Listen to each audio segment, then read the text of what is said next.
A young girl comes home from school one day, nearly in tears. She runs straight to her room, slamming the door. After giving her a few minutes to cool off, her mother slowly opens the door and joins her daughter on the bed. "Sweetie, what's wrong?" her mom asks. Silence. Finally, the little girl whispers, "He told me I had a silly voice, that I sound like a cartoon character when I talk. I said no way, but..." Her mom chuckles. "It's not funny," the young girl protests. "Oh, sweetie," her mom says, "he's only doing that because he likes you. He probably thinks your voice is cute, and he just doesn't know how to say it. That's all." And so it begins. A lifetime of hearing, "You're reading it wrong," of making excuses, of being told and then believing that flattery is okay, even in the form of jeers or catcalls, even an unwanted touch, of believing that we should feel privileged to receive the attention, that something must be wrong with us if we feel uncomfortable or demeaned, that we just don't understand. It's on us, not them, not the perpetrators. Well, I am done internalizing excuses. I am done accepting misogynistic comments because they stemmed from good intentions. It's time we take a good, hard look at the intersections of gender, power, violence, and sexuality. It's time. It's really past time for a change. Amidst the news coverage of the Harvey Weinstein sexual abuse scandal, the #MeToo campaign flooded social media. Posts emerged everywhere, from Senator Elizabeth Warren to a college student alone in her dorm room to our own friends and family. Me too. It was everywhere. Yet friend after friend shared with me their struggle to post Me Too. Does my experience count? It wasn't that bad. I haven't told anyone before. My hand trembled before I posted. It seems so simple. 2 words, Me Too. Already hundreds of thousands of posts. But something still held me back. Why? What was I worried about? That someone would ask me a question I didn't want to answer? That no one would believe me? It can't happen to her. She knows better. But despite these fears, me and so many others took the risk and posted. 2 million of us posted within the first 48 hours of the original tweet. 2 million posts, reposted by women and men. It opened a floodgate of storytelling, of conversation, and of awareness. We learned it's not just Me Too. It's all of us, too. Yet even with this overwhelming number of stories, even with celebrity after celebrity getting called out every day, many of us still feel alone. We live in a culture that is constantly moving on to the next thing, leaving us behind, abandoning us, alone in our pain, silent once again. It's the same loneliness that silenced Dina all those years ago. We meet our biblical ancestor Dina when she leaves home. She encounters Shechem, the prince of the land. Vayikach otah, he took her. Vayishkav otah, he lay her. Vayaneha, he raped, debased, violated her. Shechem commits barbaric evil against Dina. Yet in the next moment, he tries to change the tone. Dina, I did it because I love you. I want to marry you. Dina's brothers Levi and Shimon do not accept love under such conditions. they carry out a bloody massacre of Shechem and his men. Yet they act without ever speaking to their sister. Dinah's father, Jacob, also never speaks about the tragic events to his daughter. His only words in this episode are in reaction to his son's violent actions. Through all of this, Dinah herself is silent. She neither speaks nor is she spoken to. According to Genesis, her only act is her going out from the camp. She is acted upon. Others react around her. What silenced Dinah? Shechem's assault? Her brother's actions? Her father's silence? We never know. She is at the center of the story, but invisible. And Dinah is not the only woman in our sacred text who is violated sexually. In 2 Samuel, we read another story, the horrific rape of Tamar by Amnon, her half-brother and the son of King David. Tamar's own brother tells her to keep quiet and deal with the aftermath alone. In Judges 19, an unnamed Levite concubine is raped, brutalized by a mob, and left for dead on a doorstep.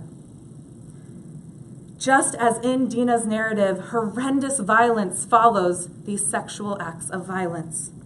Amnon is murdered by Tamar's brother Absalom. Hundreds of men and women are killed in the wars that follow the death of the Levite's concubine. So we discern a pattern here. Horrific violence accompanies the debasement of women. Instead of taking these stories out from the canon and removing them so we don't have to read these tragic events, the text lingers in these episodes. We do not get to look away and move on to the next story. We experience the bloody aftermath in all its detail. I would never condone this violence, but I wonder if it is here to teach us a lesson. The presence of extreme violence after sexual violence implies an understanding that sexually abusing someone to exert one's power is disgraceful. It's wrong. Sexual abuse does not showcase strength or virility. It is an injustice. The mistreatment of women highlights a society's moral failings, and the perpetrators must be dealt with handily. Our ancient text understands this reality. It is about time contemporary society does as well. We need to expand the conversation about why these acts happen in the first place. The news may focus on these high-profile cases, but many different kinds of people commit sexual violence, and many different kinds of people are victims of this violence. These things happen every single day. Now what? Let us acknowledge that we live in what is termed a rape culture, defined by sociologists as a society that holds sexual intimidation and gender-based violence to a different standard than other forms of violence. Rape culture encourages male sexual aggression, sees violence as sexy, and assumes sexual violence is just a fact of life. Rape culture suggests Dinah should be flattered by Shechem's attention, that she was asking for it by going out from her home. Rape culture allowed Harvey Weinstein and men like him to rape and intimidate women for decades because 1 million girls would kill for this job. Rape culture dismisses sexualized and suggestive language as locker room talk. Rape culture is so entrenched in our societal experiences, landscape, and language that even those accused of sexual abuse and sexual harassment still rise to cultural and political power. We cannot abdicate our implicated responsibility. All of us are culpable when voices are silenced and bodies are seen as objects, not identities. We are not lovely, beautiful, or adorable. We are capable, resilient, creative. focusing on physical characteristics of a female colleague values external qualities over internal capabilities and strengths. It leans into an old belief that a woman's worth is centered on her physical appearance. Ask, do not assume about a desire for physical touch. Ask before offering a kiss hello or a hug goodbye. But it starts early on. Oh, just give him a hug, we tell our children when they meet someone new. But then our kids are forced to open their arms and embrace another they may not know, without us asking the simple question, do you want to? Yes, even for a hug. Because long before a child is making decisions about sexual behavior, we can empower these young people to own the choices about their bodies, to consent, or to say no. Dina, Tamar, the unnamed concubine. Stories so often silenced. Stories witnessed in silence. These biblical examples are so powerful. They are hard to read, but they teach us a poignant lesson. There is no place for sexual violence in a moral society. However, our biblical texts do not provide a roadmap for next steps. They illustrate the problem, but do not offer a solution. That is on us.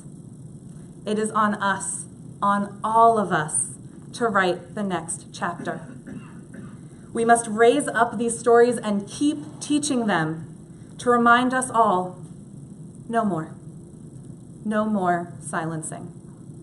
Not of these women, nor of intimidated survivors everywhere.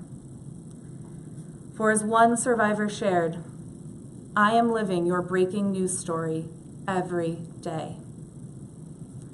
So how can we be the teachers and leaders that take this story from the headlines and move it into our daily work to bend this arc of human behavior towards justice? We begin, as always, by listening. Believe people when they share their stories. Say, I hear you. I'm sorry. And how can I support you? When this happened to me, I could not shake the guilt and embarrassment for a long time. It took significant amount of work to rebuild my sense of self, safety, trust, and courage. It's still an ongoing process of growth. But when someone close to me listened, truly listened, and sat in the discomfort with me, that is how I moved from surviving to healing. Mom, he told me I had a silly voice. Well, what did you say to him? I said I like my voice. My voice is unique, just like me. I'm proud of you, sweetie. That's exactly what we talked about.